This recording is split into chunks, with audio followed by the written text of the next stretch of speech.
Honorable Chairman, sir. Sir, I stand to support the bill. The main objective of this amendment is to replace an ordinance which was promulgated by our Honorable President to correct, to rectify an unintentional error, drafting error, which was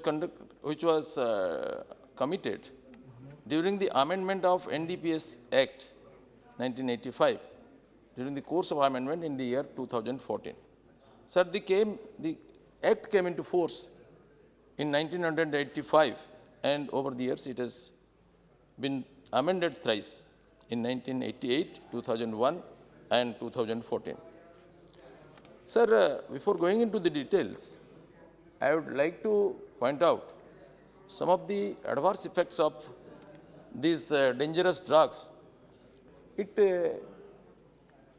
decreases the immunity of the consumer, leading to severe diseases, and due to flow of money, the person becomes very poor and leading the family into a very miserable condition.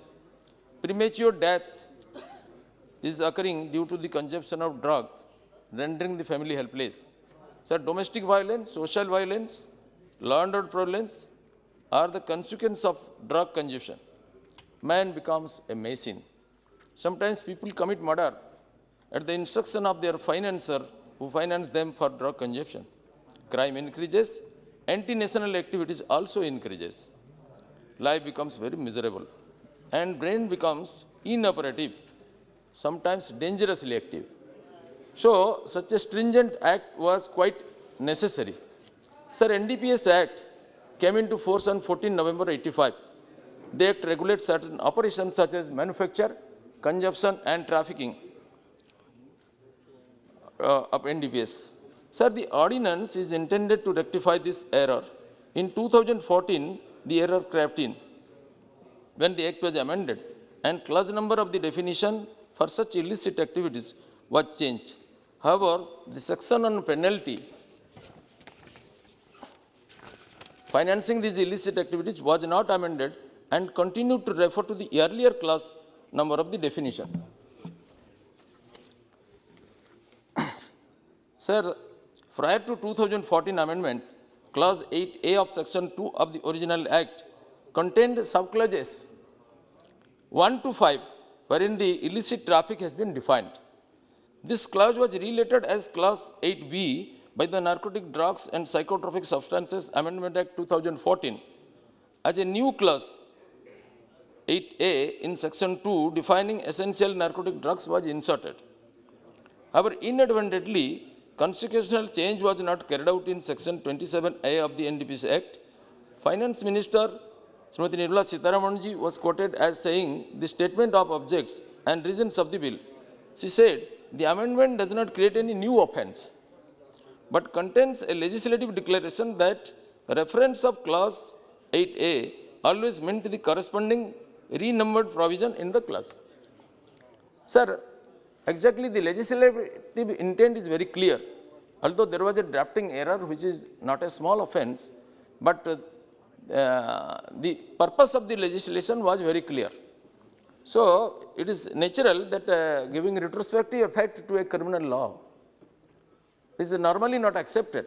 But under these special circumstances, we should always think whether a criminal getting the clue of a drafting error will be let free. This should also be deliberated. Sir, the amendment also seeks to rectify this anomaly by making changes in section 27A of the said act in order to carry out the legislative intent of the statute, which has always been to read clause 8B in section 27A and already stood therein. Honorable Finance Minister said, sir, exactly why this ordinance became necessary. This was pointed out, this unintentional commitment of error, drafting error was pointed out by the Honorable Court in Tripura, where an accused plead that he should not be charged under the section since it pointed out to a blank list. So, for this drafting error, now this was the Honorable High Court, Honorable Court advised the government to make an amendment, and since the Parliament was not in session, the President promulgated this ordinance, and now it is to be regularized. So, I think it will be prudent to regularize this through this amendment, and this drafting error is to be rectified through this amendment, and this will be in the great interest of the nation. With this I conclude. I support the bill. Thank you.